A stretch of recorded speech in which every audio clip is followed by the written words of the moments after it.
여러분 안녕하세요. 매일 교과 나눔 시간에 참여하신 여러분들을 환영합니다. 우리는 이번 주 교과를 공부하면서 우리가 하나님을 왜 경배해야 하는지, 왜 하나님께서 우리의 경배를 받기에 합당한 분이신지, 그리고 이 마지막 시대에 누구를 예배하는 것이 얼마나 중요한 이슈인지를 생각해 보았습니다. 우리의 주님께서 우리의 창조주이시며 구속주이시기 때문에 그분은 우리의 경배를 받기에 합당한 분이십니다. 그렇다면 이번 교과를 마무리하면서 여러분들에게 이런 질문을 드려봅니다. 여러분들의 예배는 어떠십니까? 예배를 드리는 여러 형태의 교인들이 있다고 합니다.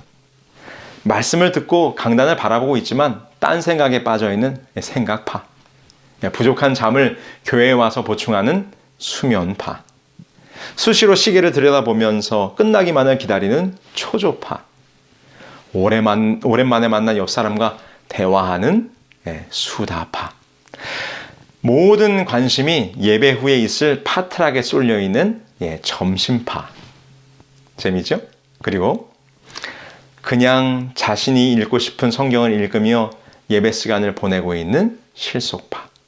그리고 또 어떤 사람들이 있을까요? 네, 핸드폰으로 딴짓을 하며 시간을 보내는 멀티파 등등. 다양한 형태의 예배자들의 모습이 있다고 합니다. 혹시 이 가운데 여러분들에게 해당되는 것이 있습니까? 여러분들이 매 안식일 예배에 참석하는 것이 예배를 드리는 것과는 다를 수 있다는 말입니다. 자리에 앉아 있지만 제대로 예배 드리지 않을 때가 많기 때문이죠. 예배의 은혜를 경험하지 못하고 그냥 집으로 돌아갈 때가 많습니다. 오늘 우리가 예배에 참석했지만 진정 하나님을 만나지 못했다면 그것은 단순히 순서에 따라 시간을 보내고 종교적인 의무를 마치는 것일 뿐 그 예배가 참 예배는 아닐 것입니다. 여러분, 만약 우리의 예배가 그러하다면 하나님께서 우리가 드리는 예배를 받으실까요? 요한복음 4장에 보면 사마리아 여인과 예수님과의 대화가 기록되어 있습니다. 야곱의 우물가에 나온 그 여인은 예수님에게 어디에서 예배를 드려야 됩니까? 라는 질문을 합니다. 그런데 예수님께서는 이 참 예배에 대하여 설명하시면서 이렇게 말씀하셨어요. 너희는 알지 못하는 것을 예배하고 우리는 아는 것을 예배하노니. 그들이 참 하나님을 알지 못했기 때문에 그들의 예배가 헛된 예배였음을 말씀하셨습니다. 여러분, 우리는 진정 하나님이 누구이신지 알고 계십니까? 여러분, 예배는 영어로 worship이라고 표현합니다. 이 단어는 worth, 가치와 ship의 합성어입니다. 그 의미는 그 대상의 가치를 알고 그 가치를 높인다는 의미를 가지고 있습니다. 그래서 하나님을 예배한다는 것은 하나님이 누구이신지를 알고 그분의 가치를 높여 경배한다는 의미로 정의할 수 있을 것입니다.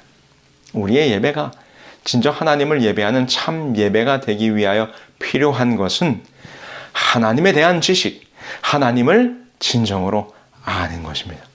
하나님이 어떠한 분인지 알아야 그분을 올바르게 예배할 수 있는 것이죠. 혹시 이 방송을 보고 계신 남성분들에게 한번 제가 질문을 드려보겠습니다. 제가 지금부터 언급하는 이름들이 무엇인지 아시는 분을 한번 손들어 보시기 바랍니다. 스타우브, 루크르제, 휘슬러, WMF, 올클라드. 어떻게 남자분들 가운데 이 이름들이 무엇인지 아시는 분이 계실까요? 만약 남성분들 가운데 이 이름들을 알고 있고 그 가치를 아는 분이라면 아내분들에게 꽤나 매력적이고 점수를 따는 남편일 가능성이 큽니다. 그럼 우리 여성분들은 이 이름들이 무엇인지 아시죠? 네, 여성분들은 다 압니다. 그리고 살 수만 있으면 이 명품 브랜드의 냄비 세트들을 갖고 싶어 하실 것입니다. 네, 이 이름들은 유명한 명품 주방도구 브랜드들입니다. 제가 이 명품 브랜드 냄비에 대한 칼럼을 읽은 적이 있는데요. 그 필자가 그 칼럼의 제목을 이렇게 붙였더라고요. 냄비가 무거우면 삶은 가벼워진다. 그 제목이 무슨 의미인가 하면 아내에게 무거운 냄비 세트를 사주면 그만큼 남편의 삶이 편안해진다는 그런 의미입니다.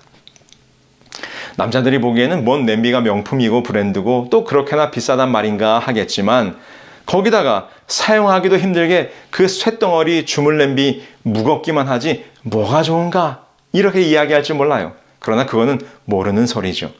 무거운 냄비에 가치가 있는 것입니다. 여러분, 제가 왜 지금 냄비 이야기를 하고 있습니까? 남자들은 냄비의 가치를 몰라요. 그러나 여자들은 알지요. 여러분, 우리는 그 가치를 알아야 그것에 감동을 받는 것입니다. 가치를 모르면 아무런 감동이 되지 않는 것이죠. 여러분, 이것이 무슨 말입니까? 이것은 바로 하나님을 모르면서 그분의 가치를 모르면서 그분을 예배한다는 것은 말이 되지 않는다는 것입니다. 하나님을 모르는데 어떻게 그분을 예배할 수 있겠습니까? 하나님의 가치를 모르는데 어떻게 그 가치를 월십할 수 있겠습니까? 어떻게 그분의 가치를 높이는 일을 하며 어떻게 예배를 통하여 감동을 받을 수 있겠습니까? 그럴 수 없습니다. 하나님을 알므로 그분이 얼마나 놀라운 분이신지를 알 때 우리는 자연스럽게 그분 앞에 엎드려 그분을 예배하게 되는 것이지요. 왜 창조주 하나님을 경배해야 합니까? 하나님을 예배하는 것이 그만큼 가치 있는 일이기 때문입니다. 오늘 우리가 일주일에 하루 안식일을 구별하여 세상의 모든 일을 멈추고 안식일을 거룩히 성수하는 이유는 무엇입니까? 우리가 예배하는 하나님이 이 세상의 그 어떤 가치와도 비교할 수 없는 놀라운 분이기 때문입니다. 그래서 우리는 하나님을 예배하는 것입니다. 우리 가운데 안식일 예배 시간이 무기력하고 감동이 없으며 아무런 감흥과 마음의 변화를 경험하지 못하고 있으신 분이 있다면 그것은 오늘 우리의 예배 순서가 부족하기 때문이 아닙니다. 찬양대의 연습이 부족하기 때문이 아닙니다. 드려지는 기도와 찬미와 선포되는 말씀이 부실해서가 아닙니다. 오늘 우리들이 우리의 예배를 받기에 합당하신 하나님 아버지가 누구이신지를 지난 한 주간 경험하지 못했기 때문입니다. 우리의 마음속에 하나님 아버지가 어떠한 분이신지에 대한 가치가 와 닿고 있지 않기 때문일 것입니다. 영감의 글에 이렇게 기록합니다. 사람들이 예배하는 집에 들어올 때 주님께 대한 진정한 존경심을 가지고 그들이 그분의 임재를 마음속에 생각한다면 침묵 속에 귀중한 웅변이 있게 될 것이다.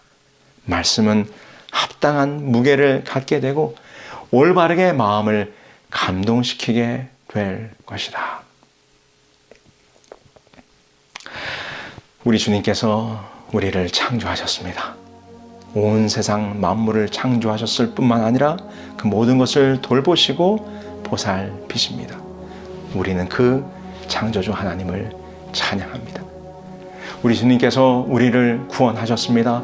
온 인류의 죄를 위하여 대신 십자가에 죽으사 우리를 새롭게 재창조하셨습니다.